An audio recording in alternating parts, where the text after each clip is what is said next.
Good morning students. आज maths में chapter 8 त्रिकोणमिति का परिचय पढ़ेंगे। ये काफ़ी इंपॉर्टेंट चैप्टर है आपके बुक का और आगे की भी आप मैथ्स पढ़ेंगे आगे की क्लासेस में, तो त्रिकोणमिति आपको कहीं ना कहीं जरूर काम आएगी। तो पिछली कक्षाओं में आपने समकोण त्रिभुजों के बारे में अध्ययन किया होगा। समकोण त्रिभुज वह त्रिभुज होते हैं जिनका एक कोण 90 डिग्री का होता है। अब देखिए यहाँ पे आपके बुक में कुछ एग्जाम्पल दिए हुए हैं जहाँ पे समकोण त्रिभुज बन रहे हैं। जैसे कि आप किसी पॉइंट पे खड़े हैं और आपको कोई बिल्डिंग सामने दिख रही है, तो इस स्थिति में अगर हम बिल्डिंग की लंबाई को ये भुजा मान लें और अपनी पोजीशन की यहाँ पे माने, तो हम ये देखेंगे कि यहाँ पे हमको एक समकोण त्रिभुज बनता हुआ दिखाई दे रहा है, जहाँ पे ये कोण कितने डिग्री का है, 90 डिग्री का है। अब इसी प्रकार से देखिए ये दूसरा चित्र है आकृति 8.2। इसमें क्या है, लड़की अपने घर की बालकनी में बैठी है और सामने मंदिर पे एक गमला रखा हो उसको देख रही है। तो यहाँ पे देखिए, यहाँ पे एक समकोण त्रिभुज हमको बनता दिखाई दे रहा है, जहाँ पे जमीन से लड़की तक की जो ऊंचाई है वो त्रिभुज की भुजा है। लड़की जो गमले को देख रही है और दृष्टि भी त्रिभुज की भुजा बन रही है, और घर के आधार से गमले तक की क्षैतिज दूरी भी त्रिभुज की भुजा का काम कर रही है। तो इस प्रकार हमको एक समकोण त्रिभुज बनता दिखाई दे रहा है, जहाँ पे ये कोण कितने डिग्री का है, 90 डिग्री का है। एक अन्य उदाहरण में देखिए, एक बच्चा जो है वो एक लड़की है, वो गर्म हवा वाले गुब्बारे को देख रही है। समय के एक हिस्से में, यानी मानिए वो 10 सेकंड पहले उसने देखा गुब्बारा बिंदु ए पर है और उड़ता उड़ता बिंदु बी पर चला गया। अगर लड़की की स्थिति नियत है, यानी वो मूवमेंट नहीं कर रही है, तो आप देखेंगे कि यहाँ पे हमको दो समकोण त्रिभुज बनते हुए दिखाई दे रहे हैं, जहाँ पे ये 90 डिग्री का कोण है और ये भी 90 डिग्री का कोण है। यानी कि हम ये देख रहे हैं कि इन तीन उदाहरणों में प्रत्येक स्थिति में हमको समकोण त्रिभुज बनते हुए दिखाई दे रहा है। उससे क्या हम यहाँ पे इस चित्र में नदी की चौड़ाई ज्ञात कर सकते हैं, या फिर हम ये क्या ज्ञात कर सकते हैं कि गुब्बारा इस जमीन से कितनी ऊंचाई पर उड़ रहा है। तो इन सभी प्रश्नों का जवाब है हाँ, हम ज्ञात कर सकते हैं। और वो ज्ञात करने में हमें सहायता कौन करेगा, त्रिकोणमिति करेगी। अब देखिए, त्रिकोणमिति को इंग्लिश में कहते हैं ट्रिगोनोमेट्री। ये इसकी व्युत्पत्ति कहाँ से हुई है, ग्रीक शब्द, तीन ग्रीक शब्द हैं, ट्राई, गॉन और मिट्रॉन। जहाँ ट्राई का अर्थ होता है तीन, गॉन का अर्थ होता है भुजा और मिट्रॉन का अर्थ होता है मापन, यानी तीन भुजाओं के मापन करने का विज्ञान। तो इसको क्या कहते हैं, ट्रिग्नोमेट्री, या हिंदी में आप कहते हैं त्रिकोणमिति। तो हिंदी के नाम त्रिकोणमिति से भी आप क्लियर कर समझ रहे होंगे कि त्रि का मतलब तीन, कोण का मतलब कोण त्रिभुज के, और मिति मतलब मापन, यानी तीन कोणों का मापन हिंदी के हिसाब से, और इंग्लिश के हिसाब से हो गया तीन भुजाओं का मापन। तो यानी हम यहाँ पे त्रिभुज का अध्ययन करेंगे। और कैसा त्रिभुज हमारे लिए बेसिकली होगा, यहाँ पे समकोण त्रिभुज का। आपके कोर्स पे समकोण त्रिभुजों में ही त्रिकोणमिति का अध्ययन करना बताया गया है। अब देखिए, त्रिकोणमिति भी शुरू करने में जो बात कर रहे हैं, पहले समकोण त्रिभुज की। समकोण त्रिभुज आपको अच्छी तरह समझ में आ गया होगा। एक ऐसा त्रिभुज जिसका एक कोण 90 डिग्री का होता है समकोण त्रिभुज कहलाता है। अब समकोण त्रिभुज में तीन भुजाएं होती हैं जो हमको ज्ञात होनी चाहिए। कौन कौन सी होती हैं, समकोण के ठीक सामने की जो भुजा होती है वो कर्ण कहलाती है, ठीक है। और इसके अलावा दो भुजाएं और होती हैं, लंब और आधार। अब लंब और आधार इस बात पर डिपेंड करता है कि हम कौन सा कोण लेते हैं, किस कोण को लेकर हम आगे चलते हैं। जैसे हम यहाँ पे अगर कोण सी को कंसिडर करेंगे, त्रिभुज कैसा है, ए बी सी, समकोण त्रिभुज है जिसका कोण भी 90 डिग्री का है, तो हम यहाँ पे कोण सी को कंसिडर करेंगे। तो कोण सी के सामने की जो भुजा हो जाएगी वो लंब होगी, कोण सी के नीचे की जो भुजा होगी वो आधार होगी, और कर्ण तो हमेशा वही रहेगी, यानी 90 डिग्री के सामने की भुजा कर्ण हो जाएगी। इसी प्रकार से इस त्रिभुज एबीसी को हमने अलग पोजीशन में रखा है। इस बार क्या हुआ है, कोण सी को ऊपर कर दिया है, कोण ए को नीचे कर दिया है। तो देखिए, कर्ण वही रहेगा, कोण बी के सामने की भुजा कर्ण हो गई।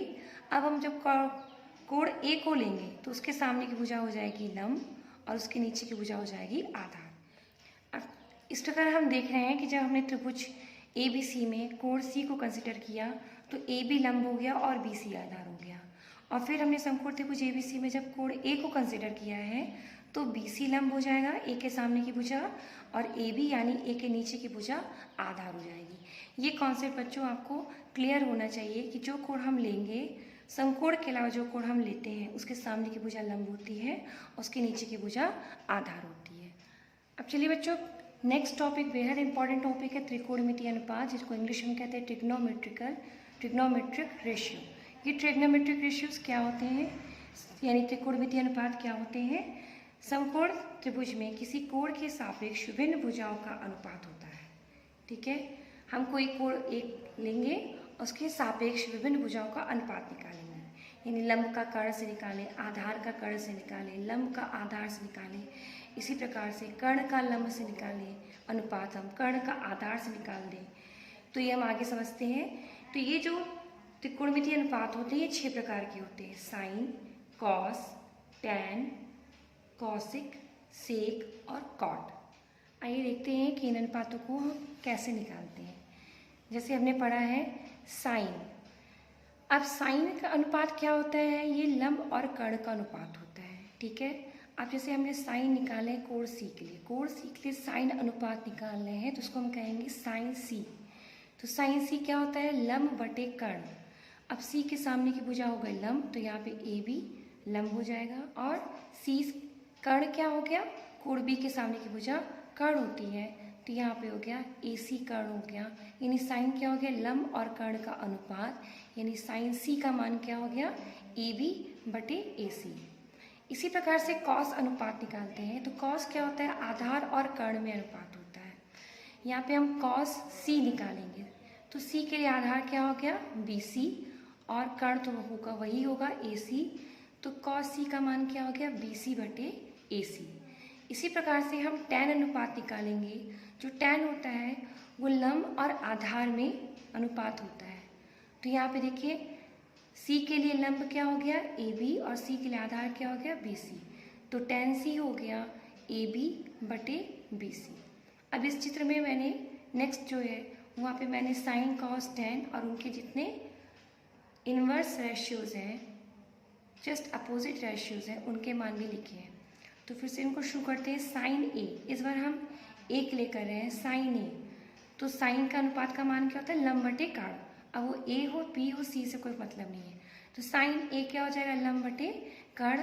तो ए के सामने की भुजा लंब हो गई, यानी बी सी लंब हो गया, और कर्ण क्या है? ए सी, तो ये हो गया बी सी बटे ए सी। इसी प्रकार से कॉस ए। अब कॉस का मतलब क्या होता है? आधार बटे कर्ण। अब कॉस ए है, यानी ए के नीचे की भुजा क्या हो गई? आधार, तो आधार का मान हमने रख दिया ए बी, और कर्ण वही है ए सी, तो लिख दिया ए बी बटे ए सी। अब इसी प्रकार से देखिए टैन ए, टैन यानी लंब बटे आधार। अब टैन ए निकाल रहे हैं, तो ए के सामने की भुजा लंब यानी बी सी, और टैन ए आधार यानी ए की भुजा नीचे भुजा ए बी, यानी हो गया बी सी बटे ए बी। तो इस प्रकार से हमने साइन ए, कॉस ए और टैन ए का मान निकाला है। ठीक है, साइन हमेशा क्या कहता है? लंब बटे कर्ण, कॉस कहता है आधार बटे कर्ण, और टैन कहता है लंब बटे आधार। अब यहाँ से हम इनके अपोजिट त्रिकोणमितीय अनुपात निकाल लें। साइन ए का उल्टा होता है कॉसिक ए, तो कॉसिक ए निकालने के लिए हम इस अनुपात को पलट देते हैं। तो कॉसिक ए हो जाता है कर्ण ऊपर आ जाएगा, लंब नीचे, यानी कर्ण बटे लंब। ठीक, इसलिए हमने इस मान को भी पलट दिया है। यहाँ पे साइन ए का मतलब था बी सी बटे ए सी, तो यहाँ पे हमने कॉसिक ए को कर दिया है ए सी ऊपर आ गया और बी सी नीचे आ गया, यानी ए सी बटे बी सी।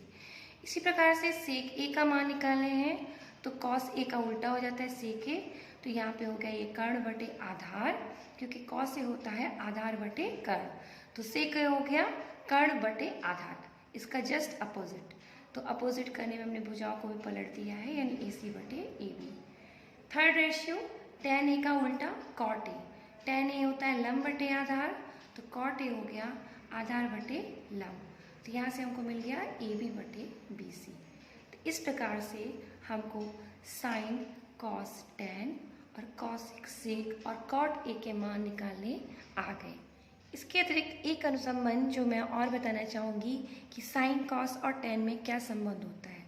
तो जो टैन होता है वो साइन और कॉस का अनुपात होता है, यानी टैन ए के लिए हम निकालें तो टैन ए क्या हो जाएगा? वो साइन ए बटे कॉस ए रहेगा।